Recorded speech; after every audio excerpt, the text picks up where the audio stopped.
Yeah. I've been trying to figure out why there will be any lag on the profitability. Mhm. So if I'm Waymo or if I'm Uber, these companies where you've got employees,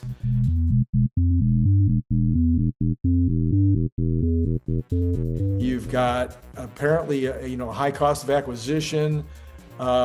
You've got to organize it so that there's the flow of traffic, et cetera. I mean, you've got all these. You've got not only do you have these not employed, they are of course not employees, but you have these drivers, but they have to be vetted. There's an expense of having them come in and vetting them, and then some of them don't. After you've spent all that money, they don't do anything.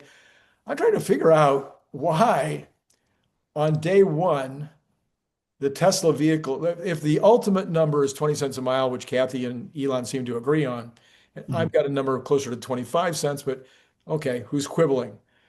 Why in January, let's say, of next year, it won't be 25 cents a mile cost?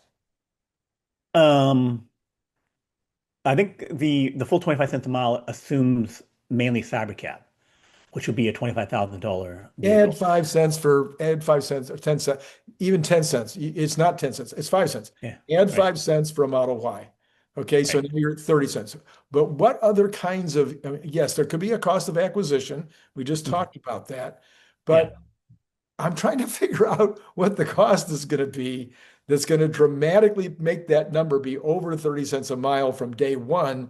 And you're going to be able to charge 215, 250, something like that, average for at least the first year or so.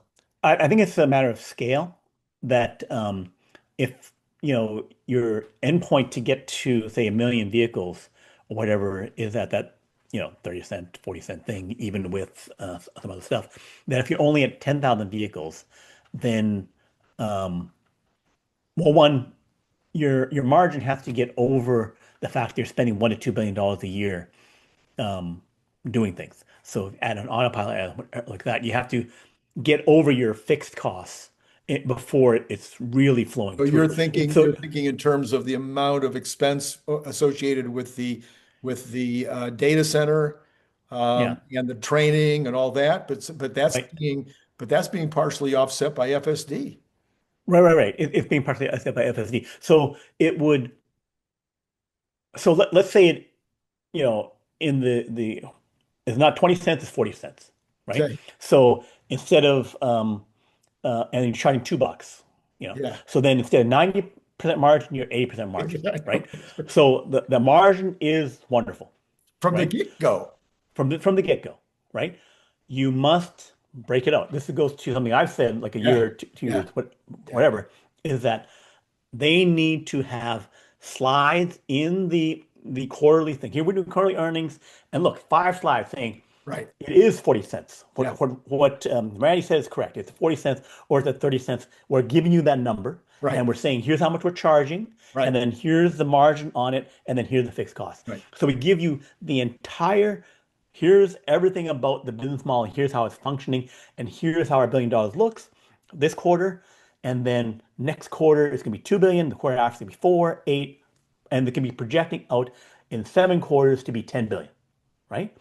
Now, Gary Black and the other guys can pop it into a spreadsheet and say, yes, I see it now. Yeah. You have led me to this thing, and I have been able to Yes. Yes. parse it out that here's what is all happening. Yes. Everything that CERN Basher has already been telling us for 2 years that I've been ignoring, I now see because you are now telling me this.